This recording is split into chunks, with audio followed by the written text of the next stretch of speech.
करें, स्टार्ट करें। Yes sir. एक यूनिट हमारी खत्म हो चुकी है, फर्स्ट यूनिट। सेकेंड यूनिट के अंदर पहला जो टॉपिक है वो क्या है? प्रोडक्टिविटी, इकोसिस्टम या इकोलॉजिकल प्रोडक्टिविटी। ठीक है, जैसा कि हमने लास्ट क्लासेस में पढ़ा कि इकोलॉजी के अंदर दो कंपोनेंट हैं इकोसिस्टम के। कौन से कंपोनेंट? बायोटिक और अबायोटिक कंपोनेंट। ठीक है, ये बायोटिक और अबायोटिक कंपोनेंट हमने देखा कि एक दूसरे के साथ क्या करते हैं, एक कॉम्प्लेक्स एसोसिएशन के अंदर चलते हैं, इंडिविजुअली कोई काम नहीं करता, आप जानते हो। ठीक है, उसके दो इंपॉर्टेंट फैक्ट एक इवेंट्स हम पढ़ते हैं इकोलॉजी के अंदर कि एनर्जी फ्लो, दूसरा प्रोडक्टिविटी। ठीक है, किसी इकोसिस्टम के अंदर प्रॉपर उसकी अगर स्टडी करना है तो उसका क्या पढ़ना पड़ेगा? एनर्जी फ्लो और उसके अंदर होने वाला इकोसिस्टम की प्रोडक्टिविटी, है ना। तो ये भी हमने लास्ट क्लास में आपको क्या पढ़ा दिया था? एनर्जी फ्लो भी पढ़ लिया हमने उसमें। ठीक है, अब वैसे एक बहुत इंपॉर्टेंट टॉपिक है किसका? उसका प्रोडक्टिविटी, इकोसिस्टम। ये इसी को कहते हैं हम लोग क्या? Ecological productivity. जो मैंने अभी बात बोली बस वही चीज यहाँ पर लिखी हुई है। In any ecosystem uh biotic and abiotic component seems to be structurally different, but actually a complex and balanced relation exists between them. ठीक है, बायोटिक और अबायोटिक कंपोनेंट के बीच में आपको क्या देखने को मिलेगा? Complex relationship. Thus, the understanding the various functions of ecosystem, it is essential to study its following aspects. कौन से? प्रोडक्टिविटी ऑफ इकोसिस्टम और एनर्जी फ्लो। और एनर्जी फ्लो हमारा हो चुका है, हम क्या पढ़ने वाले आज? प्रोडक्टिविटी। क्या है? अगर प्रोडक्टिविटी को हम डिफाइन करें, किसी इकोसिस्टम की प्रोडक्टिविटी को अगर हम डिफाइन करें तो कैसे डिफाइन कर सकते हैं?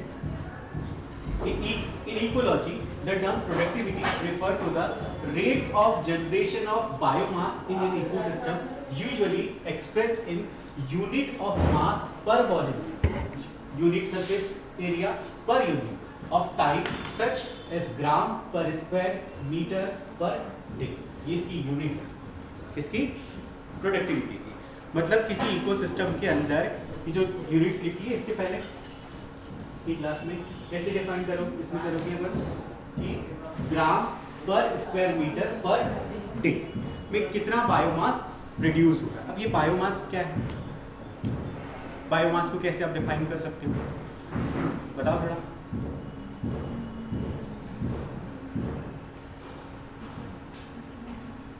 जो कार्बोहाइड्रेट कंटेंट बना हमारा, किससे बना? फोटोसिंथेटिक एक्टिविटी के दौरान क्या बना? हम क्या जनरेट हुआ? वो कार्बोहाइड्रेट कंटेंट जनरेट हुआ। उसके बाद उसमें जो वो बेसिकली जो स्ट्रक्चर बेसिक क्या बोल सकते हो आप उसको? Dry weight. उसका ड्राई वेट कैलकुलेट कर दो, उसको हम क्या बोल सकते हैं? उसका बायोमास। ठीक है, द यूनिट ऑफ मास के रिलेटेड टू ड्राई मैटर लिखा है। नेक्स्ट लाइन में मैंने इसको भी कंक्लूड कर दिया है। The unit of mass can related to dry matter और the mass of generated carbon. The rate of biomass production is called productivity. The proportion of fixed energy a tropic level passed on to the next tropic level is called production. एक generation, एक trophic level, एक खाद्य श्रृंखला के एक स्तर से दूसरे स्तर में क्या जाएगी? क्या ट्रांसफर होगी? प्रोडक्टिविटी। आप देखो, सिंपल एग्जांपल, आप पुराना फूड चेन का एग्जांपल ले सकते हो। आप क्या किया? कार्बोहाइड्रेट जितना जनरेट हुआ प्लांट्स के थ्रू, ठीक है, उसमें से वो क्या उन्होंने अपने लिए जितना यूज़ करना था किया, और फिर उन्होंने किसको ट्रांसफ़र किया? कंज्यूमर, प्राइमरी कंज्यूमर्स को क्या ट्रांसफ़र किया? बायोमास ट्रांसफ़र किया। फिर प्राइमरी कंज्यूमर से कहाँ तक पहुँचा? वो कार्निवोरस तक पहुँचा, सेकेंडरी कंज्यूमर तक पहुँचा। तो हर लेवल पे आप क्या देखोगे? बायोमास क्या हो रहा है? ट्रांसफर। अब उसको हमको किस फॉर्म में पढ़ना है? पहले हमने उसको किस फॉर्म में पढ़ा? एनर्जी के फॉर्म में पढ़ा। अब उसको किस फॉर्म में पढ़ रहे हैं हम लोग? बायोमास के फॉर्म में पढ़ रहे हैं। तो अगर बायोमास के फॉर्म में पढ़ रहे हैं तो वो उसको एक शब्द में क्या बोलेंगे? प्रोडक्टिविटी। और एनर्जी के फॉर्म में पढ़ेंगे तो उसको क्या बोलेंगे? एनर्जी। ठीक है,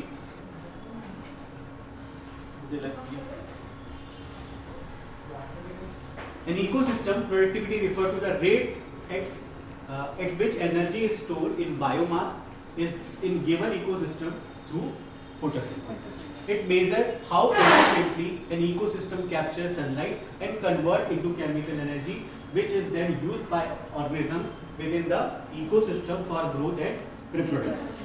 The primary source of energy in most ecosystem is sunlight.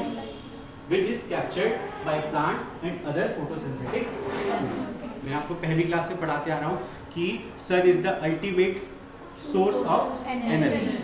ठीक है, आप किसी भी फॉर्म की एनर्जी को आप देखो, आप वो अल्टीमेटली डायरेक्टली इनडायरेक्टली कहाँ से आई हुई है? सन से।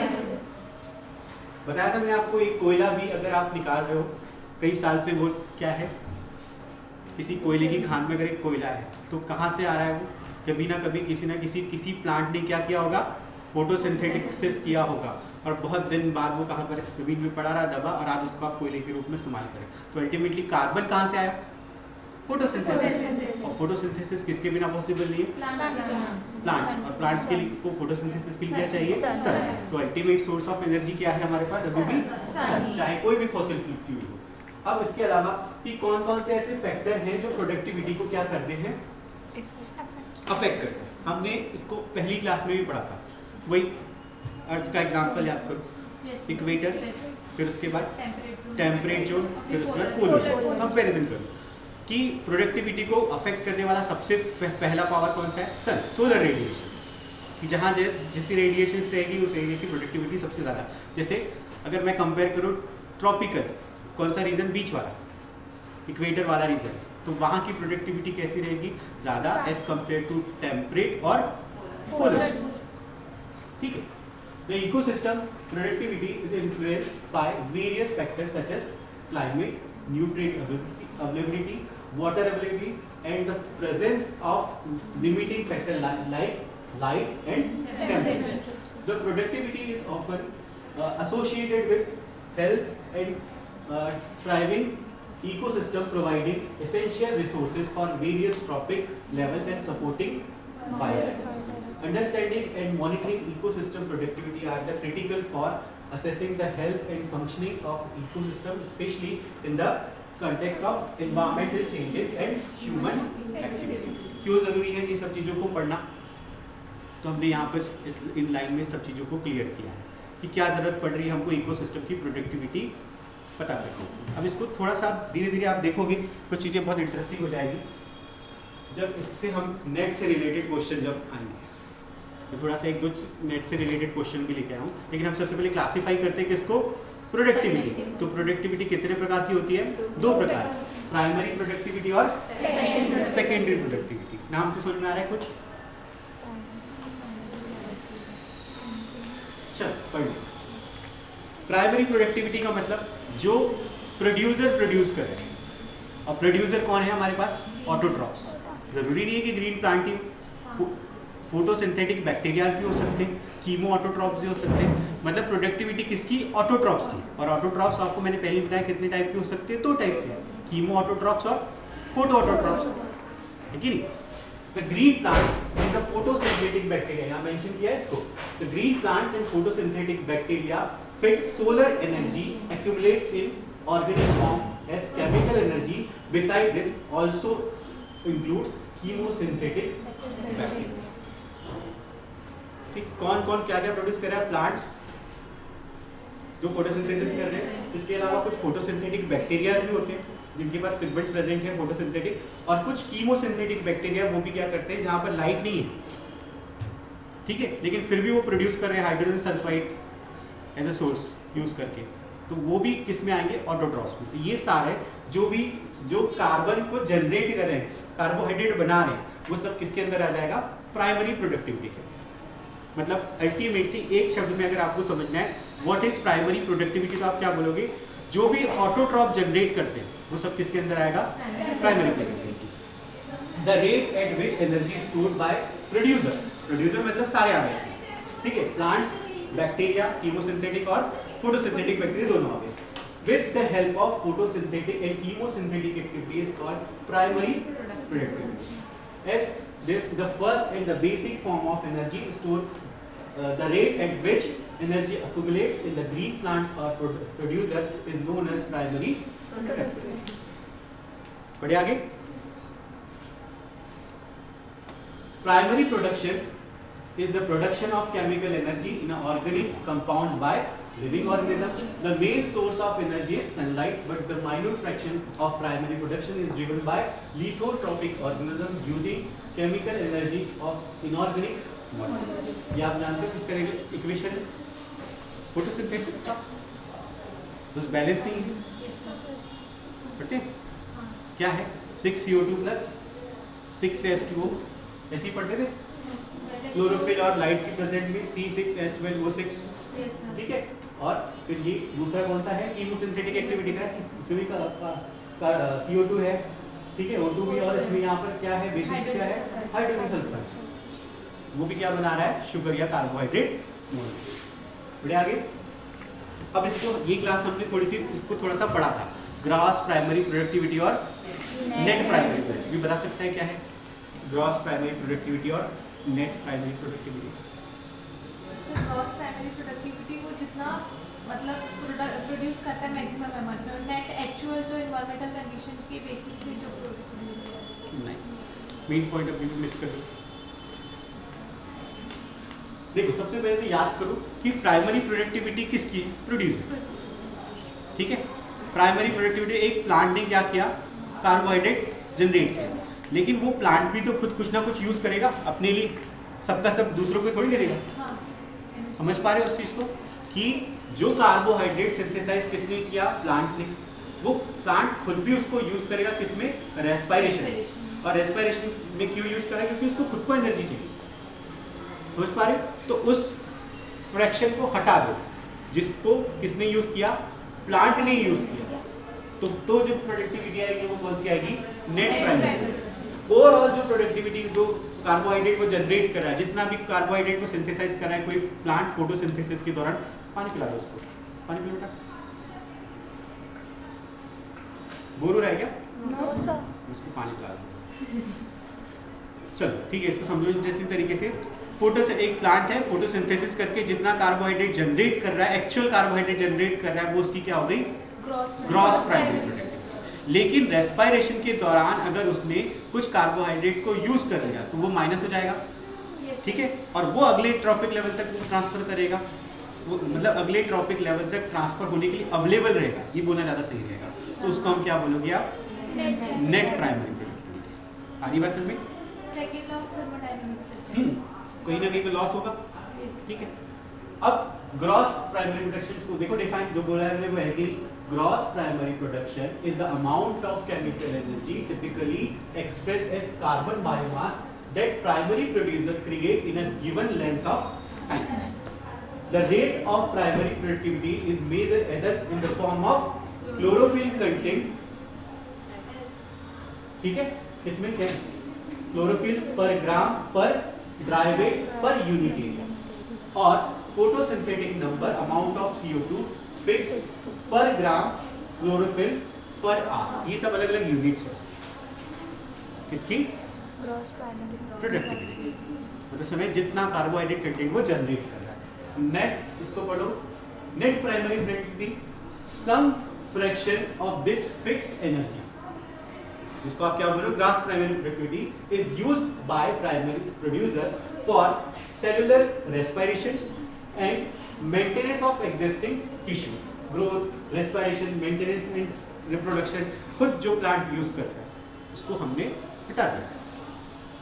द रिमेनिंग फिक्स्ड, अब जो बचा हुआ है, the remaining fixed energy is referred to the as the net primary production. It is also known as net assimilation, ठीक है। इसका फॉर्मूला क्या होगा? नेट प्राइमरी प्रोडक्टिविटी का gross primary productivity minus respiration by the plant, मतलब जी आप NEP क्या बोलोगे? NPP is equal to GPP minus R, ठीक है। NPP मतलब GPP माइनस R, ठीक है। इसको अपन निकालेंगे, बहुत इंटरेस्टिंग है इस experiment. The net primary production is the rate at which all the autotrophs in ecosystem produce net useful chemical energy. Net useful chemical energy क्या बोला? कि जो अगले ट्रॉपिक लेवल तक जाने के लिए क्या है? अवेलेबल। मतलब अगर कोई हार्बीवोरस या कोई प्लांट को खाने वाला एनिमल अगर उसको खाता है तो जो अगले ट्रॉपिक लेवल तक ट्रांसफर हो सकने के लिए क्या है? अवेलेबल है। उस एनर्जी को आप, उस प्रोडक्टिविटी को आप क्या बोलोगे? Net primary productivity. As note, it is equal to the difference between the rate at which the plant is and ecosystem produce useful chemical energy and the rate at which they use some of the energy to use during respiration. the net primary production is available to direct toward growth and reproduction of primary producer, as such it is available for the consumption by the harvest. जो बात बोली मैंने वही लिखी. बढ़े आगे. दिख रहा है आपको प्राइमरी प्रोडक्टिविटी 30 जूल के आसपास की इसमें एनर्जी के फॉर्म में इसको रिप्रेजेंट कर रहे हैं. क्या किया उसको, सेलुलर रेस्पिरेशन में लॉस है और जो बचा जो अगले एनिमल तक जाएगी उसको आप क्या बोल रहे हो, नेट प्राइमरी. सिंपल से डायग्राम से समझ सकते हो, बना भी सकते हो इसको फ्लो चार्ट के फॉर्म में. जरूरी नहीं है कि वहाँ पर कीड़ा वीड़ा बनाना पड़ेगा, आपको क्या करो सिर्फ एरो से उसको रिप्रेजेंट कर सकते हो. ठीक है. कौन कौन से फैक्टर हैं जो प्राइमरी प्रोडक्टिविटी को अफेक्ट करते हैं. लाइट इंटेंसिटी, बहुत बात कर लिया आपने इसके बारे में, अब ज़्यादा बात, जहाँ जितना लाइट पड़ेगा वहाँ उतना फोटोसिंथेसिस होगा, जितना फोटोसिंथेसिस होगा उसकी प्राइमरी प्रोडक्टिविटी उतनी ज़्यादा. ठीक है. प्लांट का टाइप, ये भी हमने बात कर ली थी C4 प्लांट, C3 प्लांट्स, इसके ऊपर भी प्रोडक्टिविटी डिपेंड करती है. The leaf arrangement of the plant, the leaf area index and the type of plant, whether it is C3 और C4. ठीक है. C4 प्लांट की productivity is higher than C3. इसको पढ़ना, ढूंढना इसको. क्यों? फिर टेम्परेचर, टेम्परेचर क्यों बोल रहे हैं हम यहाँ पर, इंपॉर्टेंट फैक्टर क्या है, क्यों है टेम्परेचर? क्योंकि जो मैक्सिमम एंजाइम है उनका ऑप्टिमम टेम्परेचर काम करने का क्या है, हर एंजाइम का क्या होता है, अलग अलग. तो जिस टेम्परेचर ही अफेक्ट करेगा किसको, प्रोडक्टिविटी को. तो ऐसा टेम्परेचर जिसमें मेटाबॉलिक एंजाइम सबसे ज़्यादा एक्टिवेट रहेंगे, उस टेम्परेचर पे जो प्रोडक्टिविटी है वो कैसी होगी, ज़्यादा. ठीक है. रेनफॉल, जहाँ ज़्यादा पानी होगा वहाँ ज़्यादा पेड़ पौधे, जहाँ ज़्यादा पेड़ पौधे वहाँ ज़्यादा एनिमल, और उसकी प्रोडक्टिविटी उतनी हाई. मेरे आगे ये इंपॉर्टेंट है किसके पॉइंट ऑफ व्यू से, एग्जाम के पॉइंट ऑफ व्यू से, कॉम्पिटिटिव एग्जाम के पॉइंट ऑफ व्यू से, नेट के पॉइंट ऑफ व्यू से, कि किसकी प्रोडक्टिविटी हाई होती है. देखो यहाँ क्या लिखा हुआ है, estuaries, sample masses, tropical rain forest, temperate rain forest. फिर उसके बाद यहाँ धीरे धीरे देखो, आप देखो कि यहाँ पर डेजर्ट जो है, ठीक है, स्क्रब इनकी है, ओपन पोल्स भी इधर कहीं पर होंगे, आखिरी टुंड्रा, ठीक है, आर्टिक और अल्पाइन की सब पोल्स पे होते हैं. तो उनकी प्रोडक्टिविटी देखो. एस्चुरी पता है आपको क्या होता है? Yes, sir. क्या होता है बताओ. Transition area between river and sea. क्यों प्रोडक्टिविटी ज़्यादा है वहाँ पर, सोचो. Exotic species को ज़्यादा. देखो ट्रॉपिकल रेन फॉरेस्ट से भी ज़्यादा प्रोडक्टिविटी है. ये फंसाने वाला क्वेश्चन है. 4 ऑप्शन आपको दिए रहे, विच इकोसिस्टम हैज मैक्सिमम प्रोडक्टिविटी. आपका ध्यान जाएगा, सर ने तो बताया जहाँ धूप लाइट पड़ती है उधर ही सबसे ज़्यादा प्रोडक्टिविटी होती है. तो एस्चुरी की प्रोडक्टिविटी इज हायर देन इसकी ट्रॉपिकल रेन फॉरेस्ट. क्यों? देखो एस्चुरी क्या है, वहाँ पर एज इफेक्ट लगता है. एज इफेक्ट का मतलब कि वहाँ पर कौन सा वाटर है, मराइन वाटर भी है और फ्रेश वाटर. अब जब ये दोनों तरीके के वाटर वहाँ पर मिल रहे हैं तो वहाँ पर डाइवर्सिटी कैसी रहेगी, ज़्यादा, मैक्सिमम डाइवर्सिटी. अब जब मैक्सिमम डाइवर्सिटी रहेगी तो मैक्सिमम प्रोडक्टिविटी. मतलब इसको समझो ऐसे कि वहाँ पर आपको एक फिश के एग्जांपल से समझो, वहाँ पर आपको कुछ फिशेस ऐसी मिलेगी जो कैसी है, मराइन वाटर में रहती है, कुछ फिशेस ऐसी मिलेगी जो फ्रेश वाटर में रहती है. तो डाइवर्सिटी कैसी है, ज़्यादा है. अगर आप नदी में जाओगे तो आपको कभी मराइन फिशेस मिलेगी क्या, जब मराइन में जाओगे तो कभी फ्रेश वाटर फिशेस मिलेगी क्या. तो वहाँ की इकोसिस्टम में जो बेसिकली जो डाइवर्सिटी है वो कैसी रहेगी, ज़्यादा. तो जहाँ भी डाइवर्सिटी ज़्यादा है उसका ये की प्रोडक्टिविटी कैसी होगी, ज़्यादा. हम ट्रॉपिकल रेन फॉरेस्ट की प्रोडक्टिविटी ज़्यादा क्यों बोलते हैं, क्यों? क्योंकि वहाँ पर डाइवर्सिटी ज़्यादा है. डाइवर्सिटी क्यों ज़्यादा है, पानी ज़्यादा गिरता है, बारिश ज़्यादा होती है, वहाँ पर आपको पेड़ ज़्यादा देखने मिलते हैं, रेनफॉल ट्रॉपिकल रेन फॉरेस्ट देखने को मिलते हैं. तो वहाँ पर डाइवर्सिटी क्यों ज़्यादा है, क्योंकि वहाँ पर रेनफॉल अच्छा है. तो ये कंपेरेटिव स्टडी है किसकी, कि जो डिफरेंट टाइप के इकोसिस्टम है उसमें प्रोडक्टिविटी किसकी आ रही है. तो आप इसको एग्जांपल के फॉर्म में लिख सकते हो कि एस्चुरी की ज़्यादा होती है. फिर सैम्पल मासे की जो ये क्या है, कौन सा सिस्टम है, वेटलैंड सिस्टम है. वेटलैंड सिस्टम समझता है, वेटलैंड दलदली क्षेत्र, वहाँ पर भी क्या है, डाइवर्सिटी ज़्यादा है एज कम्पेयर टू रिवर और मेराइन. आप देखो वेटलैंड कैसे एरिया होते हैं जहाँ पर 2 इकोसिस्टम मिल रहे हैं, कौन सा, टेरेस्ट्रियल इकोसिस्टम और एक्वेटिक इकोसिस्टम. बीच का एरिया है ना वो, जहाँ पर अगर सपोज एक नदी आ रही है, नदी का किनारा जहाँ पर कीचड़ है, पानी भरा हुआ है, लेकिन वहाँ पर आसपास क्या है, आसपास कौन से एनिमल रह रहे हैं, टेरेस्ट्रियल एनिमल रह रहे हैं. और वहाँ पानी जहाँ पर अवेलेबल वहाँ पर कौन से एनिमल रह रहे हैं? Aquatic animal. तो ऐसे जगह की जो डाइवर्सिटी है वो इंडिविजुअल टेरेस्ट्रियल या इंडिविजुअल एक्वेटिक एनिमल के कंपैरिजन में तो कैसी रहेगी? ज़्यादा रहेगी। तो जहाँ डाइवर्सिटी ज़्यादा रहेगी वहाँ पर प्रोडक्टिविटी कैसी रहेगी? उसके बाद अपना ट्रॉपिकल रेन फॉरेस्ट, फिर टेम्परेट फॉरेस्ट, फिर कॉनिफेरस, ये सब का है। इसको ध्यान रखोगे, बढ़े आगे क्वेश्चन आ सकते हैं। अब मेथड्स, अब प्रोडक्टिविटी को क्या करना है? हमको मेजर करना है कि प्रोडक्टिविटी किस इकोसिस्टम की कैसे। एक एक्सपेरिमेंट है एक्वेटिक इकोसिस्टम वाला, वो हम टॉपिक करके मतलब आपको समझाएंगे। Productivity is usually measure as the rate at which energy और biomass produce per unit area per unit time. इसकी unit the rate is express in such term as the kilo calorie per square per year, a measure or energy और gram per square metre per year a measure of biomass. अब इसमें कौन कौन सी techniques हैं? Various techniques used to estimate primary production are light and dark water method, radioactive pressure method, chlorophyll concentration, carbon dioxide flux और harvest analysis. ये सब अलग अलग नाम है, लेकिन इसमें सब एक मेथड पढ़ेगी। कौन सी वाली? Light and dark method. ठीक है, देखो अब इसका लॉजिक क्या है? लाइट और डार्क वाटर मेथड का लॉजिक क्या है? कैसे प्रोडक्टिविटी को मेजर करेंगे? प्रोडक्टिविटी कहीं ना कहीं रिलेटेड है किससे? कार्बोहाइड्रेट से। और कार्बोहाइड्रेट किस प्रोसेस के थ्रू बनता है? फोटोसिंथेसिस। और फोटोसिंथेसिस के इक्वेशन में याद रखो कि हमको किसकी जरूरत पड़ती है? क्या क्या बनता है? 6CO2 plus 6H2O C6H12O6। ठीक है, तो या तो आप क्या निकालो, अब आप किसको मेजर करोगे? प्रोडक्टिविटी करने के लिए किसको मेजर करोगे? कार्बोहाइड्रेट को मेजर करो, कितना कार्बोहाइड्रेट जनरेट हो रहा है। या तो आप उसको मेजर कर लो कितनी ऑक्सीजन जनरेट हो रही है। प्रोडक्ट क्या है हमारा? अल्टीमेट प्रोडक्ट क्या है? इक्वेशन में लास्ट में क्या मिल रहा है अपने को? कार्बोहाइड्रेट और ऑक्सीजन। तो हम ये बोल सकते हैं ना कि कितने CO2 मॉलिक्यूल यूज हुए, तो कितना कार्बोहाइड्रेट बना और कितनी O2 रिलीज हुई। तो हम ऑक्सीजन को अगर हमने मेजर कर लिया, इसको मेजर कर लिया ऑक्सीजन, तो हम कार्बोहाइड्रेट के मतलब फोटोसिंथेसिस के रेट को ट्रेस कर लेंगे। तो हमारा इस मेथड का लॉजिक क्या है? ऑक्सीजन को क्या करो? मेजर करते। एक एक्सपेरिमेंट है, आपको अभी लिखना भी पड़ेगा इकोटॉक्सिकोलॉजी में। DO डिसॉल्व ऑक्सीजन, मतलब किसी वाटर सैंपल के अंदर कितनी ऑक्सीजन घुली हुई है, कितनी ऑक्सीजन घुली हुई है, इसको हम क्या बोलते हैं? Dissolve oxygen. ठीक है, 1 सेकंड। चलो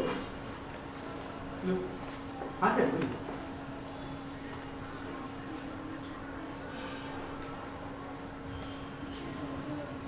हाँ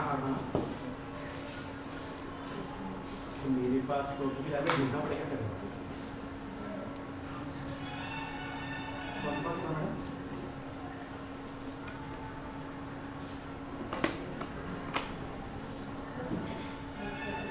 ठीक है सर।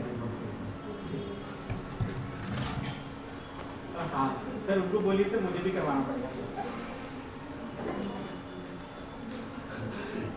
ठीक है सर, मैं क्लास ले रहा, थोड़ी देर पे ढूंढ देगा। ठीक, हाँ हाँ हाँ हाँ सर, ठीक ठीक। हाँ जी मैम, जी मैम, बस मैम 15-20 मिनट में क्लास खत्म कर रहा हूँ मैम। फिर क्लास ले रहा था बस 15 मिनट।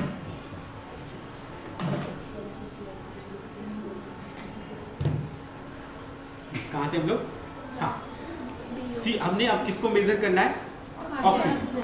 ऑक्सीजन को मेजर कर लिया तो हम बता देंगे कितना कार्बोहाइड्रेट बना, क्योंकि जितनी ऑक्सीजन रिलीज होगी उतना ही क्या बनेगा? कार्बोहाइड्रेट। ठीक है, करें। तो बहुत थ्योरेटिकल है, कि तुम्हारे थ्योरी पे लिखने के लिए मैं लिख दिया, लेकिन आप समझ जाओ, इसमें मैंने हाईलाइट करके रखा है। It is based upon the assumption that the amount of oxygen produced is proportional to the gross production because one molecule of oxygen is produced for each atom of the carbon fix. जितना carbon fix हुआ है उतनी ही oxygen निकली है। इस base पर क्या काम करता है? ये इसका बेसिक प्रिंसिपल है किसका? मेथड का, light and dark bottle method. अब ये लाइट एंड डार्क बॉटल दिखती कैसी है? ये, ठीक है। अब इसको लॉजिक सोचो, ये डार्क बॉटल करने का लॉजिक क्या होगा? क्योंकि उसमें लाइट इंटरनल। मतलब हमको इस बॉटल के अंदर क्या रोकना है, फोटोसिंथेसिस को रोकना है, और इसके अंदर क्या करना है, फोटोसिंथेसिस होने देना। ये लॉजिक है लाइट और डार्क बॉटल। ठीक है, लाइट बॉटल इसमें हमको सब में क्या डालना है, वाटर सैंपल। और वाटर सैंपल में क्या प्रेजेंट रहेंगे, फाइटोप्लैंक्टन। ठीक है, और पहले एक चीज क्लियर कर दूं कि ये वो मेथड है जिसमें हम किसकी प्रोडक्टिविटी मेजर करेंगे, एक्वेटिक इकोसिस्टम की। टेरेस्ट्रियल के लिए वाटर किस में प्रेजेंट होगा, एक्वेटिक, तो हम उसी की प्रोडक्टिविटी मेजर कर सकते हैं। एक एग्जांपल से समझो इसको, हमने जिस भी जैसे मोती तालाब की अगर हम प्रोडक्टिविटी मेजर करें तो हमने उसका पानी, हम उसको ये बॉटल्स को हमको वहाँ टंगाना पड़ेगा, पानी भर के, उसी तालाब का पानी भर के वहीं पर उसको टंगाना पड़ेगा। ठीक है, तो हमने इसके अंदर डाला, इसमें क्या हो रहा है, O2 प्रोड्यूस बाय फोटोसिंथेसिस। दूसरी डार्क बॉटल में क्या हो रहा है, डार्क होने की वजह से इसमें ऑलरेडी फाइटोप्लैंक्टन तो प्रेजेंट है लेकिन वो फोटोसिंथेसिस नहीं कर सकता। मतलब इसमें फोटोसिंथेसिस भी होगा और रेस्पिरेशन भी होगा। रेस्पिरेशन को आप नहीं रोक सकते क्योंकि ऑक्सीजन जितनी घुली उतनी घुली है, उसको फोटो जो भी फाइटोप्लैंक्टन होंगे वो रेस्पिरेशन करेंगे। तो इस बॉटल के अंदर क्या हो रहा है, फोटोसिंथेसिस भी हो रहा है और क्या हो रहा है, रेस्पिरेशन भी हो रहा है। और इस बॉटल में क्या हो रहा है, सिर्फ और सिर्फ रेस्पिरेशन। आया लॉजिक समझ में?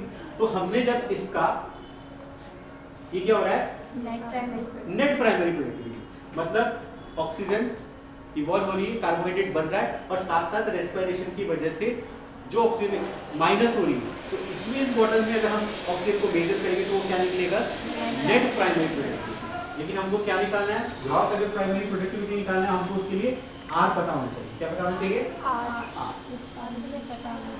तो हमको R कहाँ से निकलेगा, यहाँ से, क्योंकि इस बॉटल में क्या हो रहा है, फोटोसिंथेसिस नहीं हो रहा है। हमने क्या करना है, यहाँ पर सिर्फ रेस्पिरेशन को मेजर करना है, तो इससे क्या निकल जाएगा, R। और जब हम NPP माइनस क्या करेंगे, R, तो हमारा क्या निकल जाएगा, ग्रास। ठीक है, अब इसको एक एग्जांपल से समझेंगे तो और अच्छे से समझेंगे। नहीं, इस ये माइनस में होगा यार, प्लस होगा। ठीक है, ये यहाँ पर प्लस होगा, इसमें ऐसा लिखा है तो ये क्या होगा, ये प्लस। तो हमारा GPP निकलेगा। देखो ये किस तरीके का एक्सपेरिमेंट करते हैं। हम क्या करते हैं, जिस भी जैसे किसी पॉन्ड में या किसी मराइन सिस्टम में क्या करना है, हमको क्या करना है, क्या करना है, वो निकाला है। तो हमने क्या किया, एक बड़ा सा तार लेते और ये दोनों बॉटल को पेयर्स में उस तालाब में टांग देते, अलग अलग है। क्योंकि देखो एक बॉटल में आपने मान के चलो इसको कितने मीटर, 5 मीटर पे, 10 मीटर पे, 15, 25, 30 पे, तो हर जगह पे देखो लाइट का पेनिट्रेशन कैसा है, अलग है। तो आप यहाँ अगर आपने एक बॉटल टांग दी और बोलेंगे नहीं इस पॉइंट की प्रोडक्टिविटी कैसी है, इतनी है, तो आपको गलत वो मिलेगा, क्योंकि आप जानते हो कि यहाँ पर लाइट कैसा आएगा, ज्यादा। और यहाँ अगर बॉटम में अगर हमने मेजर किया तो कैसा आएगा, लाइट। तो जब हम पूरी प्रोडक्टिविटी निकालेंगे तो हम इन सब बॉटल्स का क्या निकालेंगे, एवरेज, तब जाकर के हमको इस पॉइंट की एक्चुअल प्रोडक्टिविटी, क्योंकि आप सिर्फ इस एरिया में या बीच में किसी एरिया में, यहाँ पर किसी एरिया में आप एक बॉटल सेटल करके रिजल्ट नहीं निकाल सकते, क्योंकि हर जगह पे लाइट की इंटेंसिटी कैसी है, अलग अलग, ऊपर पे ज्यादा होगी, नीचे पे लाइट कम आ रहा है। तो ऐसे में फास्ट रिजल्ट मिल सकते हैं। तो हम क्या कर रहे हैं, हर हाइट पे हमने क्या निकाला रखा है, बॉटल रखी है, फिर ये बॉटल को एक साथ तार से निकाल लेंगे बाहर। हमारा पहला काम क्या है, हमने जब ये एक्सपेरिमेंट किया है, करने की कोशिश, तो ऑक्सीजन जो हम डिसॉल्व ऑक्सीजन है विंकलर मेथड से आइडेंटिफाई किया, जिससे एक टाइट्रेशन की मेथड होती है ना, केमिस्ट्री में हम टाइट्रेशन करते थे। तो हम पहले क्या करेंगे, जो भी वाटर सैंपल पे हमको काम करना है, हमने वाटर सैंपल वहीं से उसी हाइट से सब कलेक्ट करके, और वो सैंपल कलेक्ट, मतलब उस पॉइंट से हमने वाटर सैंपल कलेक्ट किया अलग अलग बॉटल्स में, और सब बॉटल्स की पहले क्या निकाल लिया हमने, डिसॉल्व ऑक्सीजन, DO निकाल ली इनिशियल। तो वो क्या होगी, इनिशियल डिसॉल्व वाटर। और उसके बाद हमने फिर इसको डाला, फिर वहाँ पे लटका दिया 24 घंटे तक के लिए, एक दिन पूरा उसको रखा, दूसरे दिन गए बॉटल्स पूरा तार निकाला, सारी बॉटल्स आ जाएगी, और फिर उसका क्या निकालेंगे, डिसॉल्व ऑक्सीजन। इनिशियल भी निकालना है और आफ्टर फोटोसिंथेसिस भी निकालना है, या आफ्टर एक्सपेरिमेंट भी हमको बस क्या काउंट करना है, ऑक्सीजन। तो जब हम ऑक्सीजन काउंट करेंगे तो लगभग उसको एग्जांपल से समझो, छोटे से एग्जांपल से। लेट अस अस्यूम इनिशियल जब आपने ऑक्सीजन निकाला तो कितना था, 8 mg ऑक्सीजन पर लीटर। सपोज आपको आज कल आपको एक्सपेरिमेंट करना है, तो आपने मॉर्निंग में क्या किया, मॉर्निंग में आप आए और आपने क्या निकाल दिया, हर बॉटल में क्या निकाल दिया, डिसॉल्व ऑक्सीजन, पानी लिया सैंपल में, और टाइट्रेशन एक विंकलर मेथड है जिसमें कलर चेंज होता है, ये सब करके टाइट्रेशन की मेथड, वो इसका एक अलग प्रोटोकॉल में भी दिखा दूंगा उसको। तो उस प्रोटोकॉल के थ्रू आपने क्या निकाल दिया, उस बॉटल के अंदर ऑक्सीजन निकाल दिया। अब ये ऑक्सीजन कितना आ गया 8 mg ऑक्सीजन पर लीटर। तो oxygen concentration in light bottle after 1 hour, अभी 1 घंटे बाद आप मेजर कर रहे हो तो कितना आ गया 10 mg। क्यों 10 mg हो गया? क्यों? क्योंकि वहां पर क्या हुआ फोटोसिंथेसिस, और फोटोसिंथेसिस जब होगा तो ऑक्सीजन बढ़ेगी, क्योंकि वो कौन सी बॉटल है लाइट बॉटल, लाइट जा रहा है उसके अंदर, फोटोसिंथेसिस हो रहा है, तो वहां पर ऑक्सीजन कितनी आ गई 10 mg। फिर आपने क्या किया ऑक्सीजन कंसंट्रेशन इन डार्क बॉटल, 1 घंटे के बाद आपने उसी एरिया की क्या निकाली डार्क बॉटल, और डार्क बॉटल का आपने जब ऑक्सीजन निकाला तो कितना आ गया 5 mg पर O2 पर लीटर। इससे क्या हुआ, क्यों कम हुई? क्योंकि डार्क बॉटल में फोटोसिंथेसिस नहीं हो रहा है लेकिन रेस्पिरेशन हो रहा है। तो जो 3 mg जो ऑक्सीजन है वो किसमें यूटिलाइज हो गई, ऑक्सीजन, किसमें रेस्पिरेशन। अब देखो ऑक्सीजन कंसंट्रेशन इन डार्क बॉटल आफ्टर ये इतना हो गया, तो अब इसमें हमको एनपीपी निकालना है, तो एनपीपी कैसे निकलेगा, NPP is equal to light minus, मतलब इस लाइट में क्या हो रहा है ग्रॉस प्राइमरी प्रोडक्ट, उसमें क्या हो रहा है फोटोसिंथेसिस हो रहा है ना, फोटोसिंथेसिस हो रहा है, तो उसमें ऑक्सीजन आपने यहाँ निकल गई लाइट की, और उसको आपने किससे माइनस कर दिया इनिशियल से माइनस कर दिया। इसमें यहाँ पर क्या हो रहा था फोटो पी मतलब फोटोसिंथेसिस भी हो रहा था और रेस्पिरेशन भी हो रहा था। इसके अंदर लाइट के अंदर, तो आपने उसको आपने अब क्या माइनस करना था उससे आर, ठीक है। तो आप यहाँ से इससे क्या निकल गया ये सॉरी एनपीपी कैसे निकल गया लाइट माइनस इनिशियल। फिर रेस्पिरेशन कैसे निकालोगे आप, इनिशियल माइनस डार्क, आपने इनिशियल मेजर किया और डार्क में सिर्फ क्या हो रहा है रेस्पिरेशन, तो यहाँ पर सॉरी डार्क में क्या हो रहा है सिर्फ रेस्पिरेशन, यहाँ पर आपका क्या निकल गया रेस्पिरेशन। सबको इनिशियल क्यों कर रहे हैं, क्योंकि पहले भी तो कुछ ऑक्सीजन होगी वहां पर खुली, उसके बाद जीबीपी निकालना है तो हम एमपीपी प्लस रेस्पिरेशन निकालेंगे। इस तरीके से हम क्या निकाल लेते हैं किसी इकोसिस्टम की प्रोडक्टिविटी। आया थोड़ा थोड़ा समझ कि पूरा आया कि नहीं, जोर से बोलो आया, फिर से बताऊंगा आया ना, चलो बढ़िया आगे। सेकेंडरी प्रोडक्टिविटी, प्राइमरी पढ़ा है अभी तक हमने, क्या पढ़े हम लोग सेकेंडरी। अब सेकेंडरी का क्या होगा, अब प्रोड्यूसर का रोल, ये ऑटोट्रॉप का रोल खत्म, अब हम ट्रॉपिक लेवल में ऊपर आ चुके हैं। कहाँ पर आ गए हम लोग, कंज्यूमर को हम टारगेट कर रहे हैं, इसमें हम किसको टारगेट कर रहे हैं, consumer. The secondary productivity in a ecosystem refer to the rate at which consumer organism that consume other living consumer का डिफाइन करके लिखा हुआ है यहाँ पर। Secondary productivity in ecosystem refer to the rate at which consumer convert the organic matter from their food into their new biomass. जो खाना खा रहा है उससे क्या बन रहे, स्ट्रक्चर्स बन रहे, ये जो बायोमास जनरेट हो रहा है उसको आप क्या बोल रहे हो, secondary productivity. It represent the energy और biomass gained by heterotrophic organisms through the consumption of autotrophs। Autotroph को खाने के बाद जो नया बायोमास जनरेट हो रहा है उसको रिप्रेजेंट करती है कौन सी, सेकेंडरी प्रोडक्टिविटी। कैसे डिफाइन करोगे, it is the rate at which consumer incorporate the organic material from their food into new biomass. बढ़िया आगे, फैक्टर इन्फ्लुएंसिंग सेकेंडरी प्रोडक्टिविटी को प्रभावित करने वाले कारक कौन कौन से, जितना खाना प्राइमरी प्रोड्यूसर बनाएंगे उतना ज़्यादा में जाएगा। आप सोचो ट्रॉपिकल रेन फॉरेस्ट को अगर कंपेयर करो किससे, डेजर्ट से, तो जो सेकेंडरी कंज्यूमर है उनकी प्रोडक्टिविटी तो ऑलरेडी कम रहेगी। क्यों, क्योंकि उनको शुरू में खाना ही कम मिल रहा है, उनके पास ऑप्शंस कम है, तो नेक्स्ट ट्रॉपिक लेवल में भी कम ही जाएगा।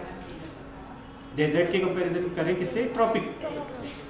तो पहली चीज फूड की अवेलेबिलिटी, ठीक है। दूसरा टेम्परेचर में आपको बताया कि हर एंजाइम का अपना काम करने का क्या होता है, टेम्परेचर, और मेटाबॉलिज्म के थ्रू ही ये प्रोडक्टिविटी होगी। जैसे प्रोटीन सिंथेसिस हो रहा है, कार्बोहाइड्रेट सिंथेसिस हो रहा है बॉडी के अंदर, कार्बोहाइड्रेट कन्वर्ट हो रहा है बेसिकली ग्लाइकोजन या बड़े फॉर्म में, या स्टोर्ड हो रहा है, तो वो कब होगा, जब सारे एंजाइम प्रॉपर काम करेंगे। और उसके लिए क्या चाहिए, एक ऑप्टिमम टेम्परेचर। तो अगर टेम्परेचर ज़्यादा है तो ऑब्वियसली जो ऑप्टिमम टेम्परेचर है तो प्रोडक्टिविटी कैसी होगी, ज़्यादा। अगर आप कौन से एरियाज़ में चले जाओ जहाँ टेम्परेचर कम है या टेम्परेचर बहुत ज़्यादा है, तो ऐसे एरियाज़ की जो प्रोडक्टिविटी वो कैसी होगी, कम। कम से क्वालिटी ऑफ फूड, किस तरीके का फूड अपन ले रहे हैं। अब जैसे अगर मैं बात करूं कि जो शाकाहारी है, हार्बीवोरस हैं, वो क्या लेते हैं, प्लांट्स, तो उनमें बहुत सारे फाइबर्स होते हैं, ठीक है, जो बेसिकली बायोमास प्रोडक्शन में काम नहीं आएंगे, वो वेस्ट ज़्यादा, एक्सक्रीटिव प्रोडक्ट उनके ज़्यादा बनेंगे। लेकिन अगर जो क्या करते हैं, ऐसे एनिमल जो किसको खाते हैं, मांसाहारी है, कार्निवोरस है, तो उनकी प्रोडक्टिविटी कंपेरेटिवली कैसी रहेगी, ज़्यादा, क्योंकि वो एक्सक्रीट कम करेंगे और बायोमास में कन्वर्ट उसको ज़्यादा करेंगे। और प्लांट मटेरियल में आप देखोगे कि एक्सक्रीटरी मटेरियल कैसे है, ज़्यादा है। ठीक है, नेक्स्ट है प्रीडेटर एंड कंपटीशन। अगर किसी इकोसिस्टम में ज़्यादा प्रीडेटर है, ज़्यादा कंपटीशन है, तो खाने के लिए क्या होगी, लड़ाइयाँ ज़्यादा होगी खाने के लिए, ठीक है, तो वो अगले ट्रॉपिक लेवल तक पहुँचे या ना पहुँचे, इसके लिए क्या होगा, कंपटीशन। तो वहाँ की प्रोडक्टिविटी, ज़्यादा कॉम्पिटिटर होंगे, ज़्यादा प्रीडेटर होंगे, तो वहाँ पर दिक्कत जाएगी प्रोडक्टिविटी। ठीक है, नेक्स्ट ट्रॉपिक स्ट्रक्चर किस लेवल पे है, ठीक है। अब जैसे प्राइमरी प्रोड्यूसर आप देख रहे हो, धीरे धीरे धीरे धीरे जो ऊपर अपन जा रहे हैं, तो वहाँ पर एनर्जी और बायोमास कैसे होते जा रहा है, कम, क्योंकि हर जगह पे एनर्जी क्या हो रही है, loss, according to law of second law of thermodynamics. तो ट्रॉपिक लेवल में उस ऑर्गेनिज्म की पोजीशन क्या है, इसके ऊपर भी प्रोडक्टिविटी, सेकेंडरी प्रोडक्टिविटी डिपेंड करेगी। मतलब खाद्य श्रृंखला में उसका क्या पोजीशन है, उसके ऊपर भी प्रोडक्टिविटी डिपेंड करेगी। नेक्स्ट है डिस्ट्रीब्यूशन। डिस्ट्रीब्यूशन का मतलब वो बेसिकली जियोग्राफिकल एरिया में कहाँ डिस्ट्रीब्यूटेड है, कोई सेंटर पे है, पोल्स पे है, टेम्परेट पे है, तो ये सब फैक्टर्स है जो अफेक्ट करते हैं किसको, सेकेंडरी प्रोडक्टिविटी। अब इसको जो सेकेंडरी प्रोडक्टिविटी है उसको मेजर करने के लिए जो उसको हम एक नया शब्द आता है यहाँ पर, एफिशिएंसीज, क्या बोलते हैं, लिडमैन नाम के एक साइंटिस्ट थे, उन्होंने ये शब्द डिस्क्राइब किया, क्या, एफिशिएंसी, इसको बोलते हैं इकोलॉजिकल एफिशिएंसी। जैसे हमने वहाँ एनपीपी, जीपीपी ये सब चीज़ें पढ़ी, अब यहाँ पर क्या पढ़ रहे हैं, एफिशिएंसी, मतलब efficiency, assimilation efficiency, production efficiency, consumption efficiency, इस टर्म में हम इसको पढ़ेंगे, क्या, इकोसिस्टम या इसकी सेकेंडरी प्रोडक्टिविटी। बढ़े आगे। अब एसिमिलेशन एफिशिएंसी, क्या होता है एसिमिलेशन एफिशिएंसी, नाम से समझो इसको।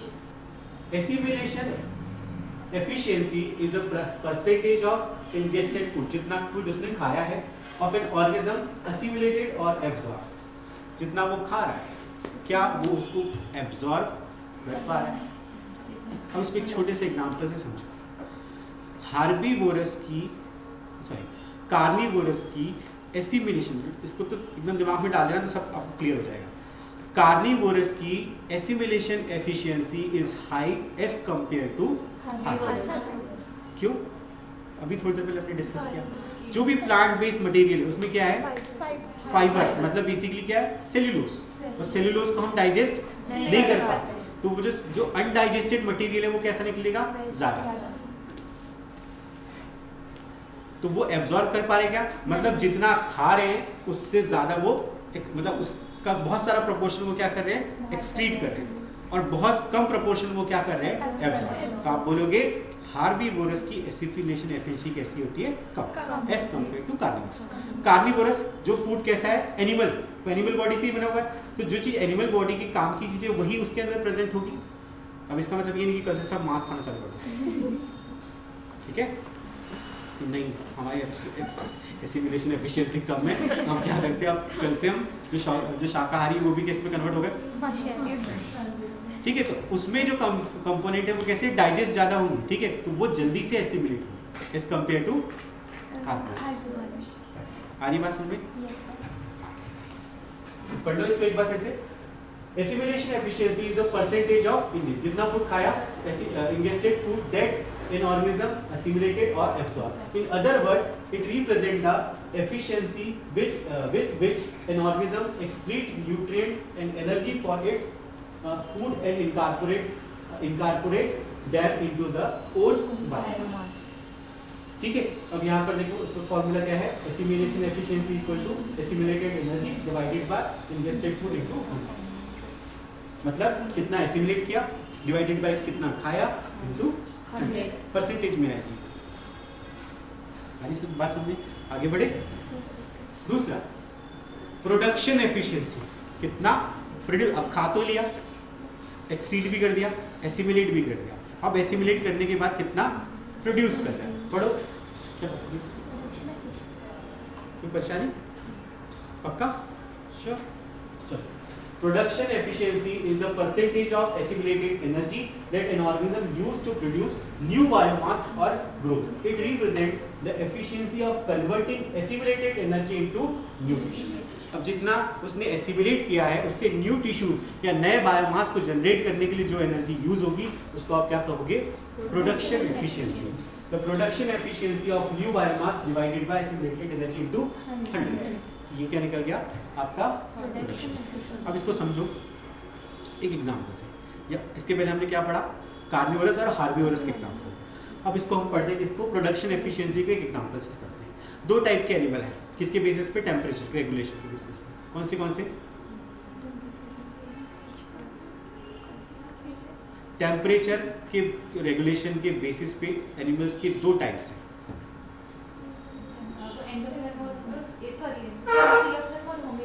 पॉइकिलोथर्मिक और होम्योथर्मिक। दोनों को डिफाइन करो। व्हाट इज पॉइकिलोथर्मिक और what is homeothermic? Homeotherms warm blooded animal होते हैं जिनका बॉडी टेम्परेचर एनवायरनमेंट के साथ फ्लक्चुएट नहीं करता है, और पॉइकिलोथर्म का जो बॉडी टेम्परेचर है एनवायरनमेंट के साथ फ्लक्चुएट करता है। ठीक है, बात समझ में? अब देखो, अब ये सोचो कि प्रोडक्शन एफिशिएंसी किसकी ज़्यादा रहेगी? दोनों दिमाग लगाओ, होम्योथर्म्स की ज़्यादा है। बताओ और सोचो।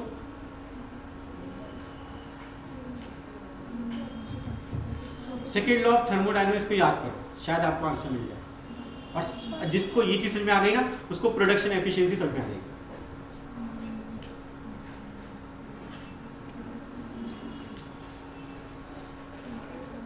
एक होम्योथर्मिक एनिमल है, वो क्या कर रहा है? दिन रात उसका पहला काम तो क्या है? अपनी बॉडी का टेम्परेचर मेंटेन कर रहा है। एक मरी हुई बॉडी में मतलब लास्ट में देखो तो उसका टेम्परेचर ऐसे डाउन हो जाता है ना, एनर्जी नहीं है उसके पास बॉडी को टेम्परेचर को मेंटेन करने की। तो उसकी आधे से ज़्यादा एनर्जी या मैक्सिमम एनर्जी किस में जा रही है? हीट के फॉर्म में। वही पढ़ते हैं अपन थर्मोडायनेमिक्स में कि बहुत सारी एनर्जी किस में हीट के फॉर्म में जा रही है। तो वो जितना खा रहा है उसमें से जितना एसिमिलेट कर रहा है, और एसिमिलेट करने के बाद क्या हो रहा है? जो टिश्यूज़ को बनाने या बायोमास को प्रोड्यूस करने के लिए जो एनर्जी लगनी चाहिए उसमें से बहुत सारा फ्रैक्शन वो एनर्जी का किस में वेस्ट कर रहा है? बॉडी टेम्परेचर को रेगुलेट करने के लिए। तो ऐसे एनिमल्स की जो प्रोडक्शन एफिशिएंसी वो कैसे होगी? और पॉइकिलोथर्मिक एनिमल क्या है? उसको कोई लेना देना नहीं है, वो बॉडी के एनवायरनमेंट के हिसाब से अपना टेम्परेचर क्या कर रहा है? खुद ही चेंज करते जा रहा है। अब उसको उसकी बॉडी को गर्म रखने के लिए कोई एनर्जी की जरूरत नहीं है, तो वो इतनी एनर्जी कहाँ खर्च करेगा? प्रोडक्शन, न्यू बायोमास को प्रोड्यूस करने के लिए करेगा। तो आप बोल सकते हो production efficiency of poikilothermic animal is more as compare to homeothermic animal. आया समझ? इसके पहले हमने हार्बिवोरस और कार्निवोरस समझा। Next is consumption efficiency. Consumption मतलब नाम समझो, कंज्यूम करना, खाना। प्रोडक्शन को छोड़ो, एसिमिलेशन को छोड़ो, सबसे पहले तो यही पढ़ना हमने। कंजप्शन का मतलब कंज्यूम करना। आप इसको फिर से एग्जांपल से समझो, कार्निवोरस और हार्बिवोरस, किसकी ज़्यादा होगी?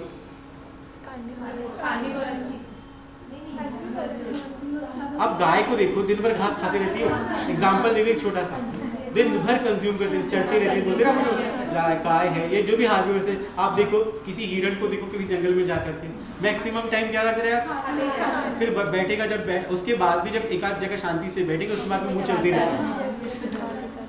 एनिमल को देख करके बिहेव समझो, थोड़ा सा बिहेवियर भी बताता है उसके बारे में। लेकिन शेर को देखो, एक आधी शिकार कर लिया उसने, बेचारा खा लिया उसको, अब बैठ के आराम करे, दिन भर चढ़ते नहीं रहता। समझ रहे इस चीज को? तो हार्बिवोरस की consumption efficiency is high as compare to carnivorous. अब समझ में आया concept? That consumption efficiency is the percentage of available biomass at one tropic level is consumed by the tropic level immediate above। जितना plant producer ने produce करके रखे हुए producer ने, उसको पहले अटैक कौन कर रहा है? हार्बिवोरस। तो कितना खा रहा है वही इसमें आ जाएगा कंजप्शन। ठीक है, इसको भी biomass invested at higher tropic level divided by available to lower tropic into 100। मतलब लोअर ट्रॉपिक लेवल मतलब कौन सा? प्रोड्यूसर लेवल, और हायर उसका रहा किस, उसके ऊपर क्या आ जाएगा? प्राइमरी कंज्यूमर कितना खा रहा है उसको। तो प्राइमरी कंज्यूमर की, अब देखो कंज्यूमर में बहुत सारे कंज्यूमर है, तो जो प्राइमरी कंज्यूमर है उसकी जो एफिशिएंसी है, कंजप्शन एफिशिएंसी कैसी रहेगी, ज़्यादा। या हर प्राइमरी कंज्यूमर जनरली सभी क्या होते हैं, हार्बीवर्स है सब में। तो ये हो गया आपका क्या, प्रोडक्टिविटी। बस ये इसमें भी जो थ्योरी में अभी थोड़ा सा डिस्कस किया है, बस उसी चीज़ों को लिखा हुआ है। तो ये आपका आज एक फिर से टॉपिक खत्म हो गया, प्रोडक्टिविटी। क्या क्या पढ़ा हमने, एक बार रिकॉल कर ले पूरा अच्छे से। ठीक है, हमने पढ़ा क्या, हमने ये देखा, एक शॉर्ट समरी 5 मिनट में मैं बोलता हूँ, आप समझो, खुद अपने दिमाग में सब को रिकॉल करना जो जो मैं बोल रहा हूँ। मैंने आपको शुरू से कहाँ से शुरू किया था कि हम देखते हैं कि इकोसिस्टम के अंदर जो बायोटिक और अबायोटिक जो कंपोनेंट्स होते हैं वो अलग अलग नहीं है, वो एक क्या है, कॉम्प्लेक्स रिलेशनशिप में एक दूसरे के साथ, पहली चीज़। और इन रिलेशनशिप को हम कैसे समझते हैं और कैसे मेजर करते हैं, किस फॉर्म में मेजर करते हैं, या तो हम एनर्जी फ्लो पढ़ते हैं इसका, या हम क्या पढ़ते हैं, प्रोडक्टिविटी। ये दो इंपॉर्टेंट एस्पेक्ट है किसके लिए, इकोसिस्टम के इस इंटरेक्शन को मेजर करने के लिए। हमने आज क्या पढ़ा, प्रोडक्टिविटी। तो प्रोडक्टिविटी में हमने क्या पढ़ा, प्राइमरी प्रोडक्टिविटी और सेकेंडरी प्रोडक्टिविटी। तो प्राइमरी प्रोडक्टिविटी एक सिंगल वर्ड में बोलो किसकी, प्रोड्यूसर। प्रोड्यूसर मतलब ऑटोट्रॉफ, ऑटोट्रॉफ मतलब कीमो, फोटो, सारे ऑटोट्रॉफ जो भी बना रहे हैं उसको हम क्या बोल रहे हैं, प्राइमरी प्रोडक्टिविटी। सेकेंडरी प्रोडक्टिविटी जो प्रोड्यूसर को खा रहे हैं, और फिर जितने हायर ट्रॉपिक लेवल तक वो जा रही है बात, उसको जो भी कंज्यूम कर रहे हैं, नेक्स्ट टॉपिक लेवल के लिए जो छोड़ रहे रख रहे हैं, उनको हम क्या बोलेंगे, हम क्या बोलेंगे, सेकेंडरी प्रोडक्टिविटी। प्राइमरी और सेकेंडरी। अब प्राइमरी प्रोडक्टिविटी के अंदर भी हमने दो पढ़ा, ग्रॉस। ग्रॉस का मतलब क्या, जितना वो कार्बोहाइड्रेट बना रहे हैं, ठीक है, हमने उसमें से रेस्पिरेशन को माइनस नहीं किया, जितना कार्बोहाइड्रेट वो एक्चुअली सिंथेसाइज कर रहे हैं उसको हम क्या बोल रहे हैं, ग्रॉस। उसमें से हमने रेस्पिरेशन में या उस प्लांट के लिए जितना यूज है उसको माइनस कर दिया, उसको हमने बोल दिया नेट। तो प्राइमरी प्रोडक्टिविटी दो टाइप की, जीपीपी और एनपीपी। आया समझ में। उसके बाद हम आए किसके ऊपर, मेथड, किसकी, की प्रोडक्टिविटी को मेजर करने की मेथड। तो हमने एक ही मेथड अच्छे से पढ़ी, कौन सी, लाइट वाटर। और उसका बेसिक प्रिंसिपल क्या है कि जितना कार्बोहाइड्रेट बनेगा उतनी ऑक्सीजन बनेगी। तो हम क्या कर रहे हैं उसमें, ऑक्सीजन को मेजर कर रहे हैं। किस मेथड से, ब्रिंकलर मेथड से हम मेजर कर रहे हैं। एक में हम डार्क में और लाइट में, एक में फोटोसिंथेसिस होने दे रहे हैं और एक में फोटोसिंथेसिस नहीं होने दे रहे, तालाब में उसको लगा रहे, प्रोसीजर आप दिख चुके हैं। फिर हम आए एफिशिएंसी। सेकेंडरी प्रोडक्टिविटी को हमने किस फॉर्म में समझा, एफिशिएंसी। उसके अंदर हमने 3 पढ़ी। पहले पढ़ते हम लोग कंजप्शन, सबसे लास्ट में पढ़े थे, लेकिन पहले बोलेंगे हम क्या, कंजप्शन, फिर एसिमिलेशन और फिर प्रोडक्शन। कंजप्शन का मतलब कौन कितना खाता है, एक वर्ड, कौन कितना खाता है तो उसको क्या बोलेंगे, कंजप्शन। दूसरा एसिमिलेशन, खाने के बाद उसमें से कितना एब्जॉर्ब करता है तो उसको हम बोलेंगे एसिमिलेशन। और एसिमिलेट करने के बाद कौन कितना आगे वाले के लिए छोड़ता है, उसको बोलेंगे प्रोडक्शन। आई बात समझ में। कार्निवोरस की assimilation efficiency is high as compare to herbivorous. Herbivorous की consumption efficiency is high as compare to carnivorous. और पोइकिलोथर्मिक एनिमल की production efficiency is higher as compare to होमियोन। एक पॉइंट और मिस कर दिया, एस्चुरी की प्रोडक्टिविटी हाई होती है। सेकेंड नंबर पे क्या आता है, वेटलैंड्स आ गए। थर्ड नंबर पे क्या आ गया, ट्रॉपिकल रेनफॉल। अब एक और इसमें कभी एक्वेटिक सिस्टम के बारे में आ गया, तो ओपन ओशियानिक जोन की जो प्रोडक्टिविटी होती है वो हाई होती है। ओपन ओशियानिक जोन जहां पर क्या पहुंच रहा है, सनलाइट। वो एस्चुरी वाला जो कॉलम है ना, कभी कभी ऐसे कंफ्यूज कर देगा, तो आपको सबसे ऊपर किसको रखना है, ओपन ओशियानिक जोन। ओशियन की अगर पूरे कंपेयर की बात करो तो नीचे लाइट नहीं पहुंच रहा है, लेकिन अगर सिर्फ अगर ऊपर वाले लेवल की बात कर रहे हैं तो उसकी एफिशिएंसी, प्रोडक्शन कैसी होगी, हाँ। वो कभी कभी अलग अलग सिस्टम में एस्चुरी से ज़्यादा नहीं बोल सकते उसको, ओपन ओशियानिक जोन में कंपेरेटिवली ज़्यादा रहता है।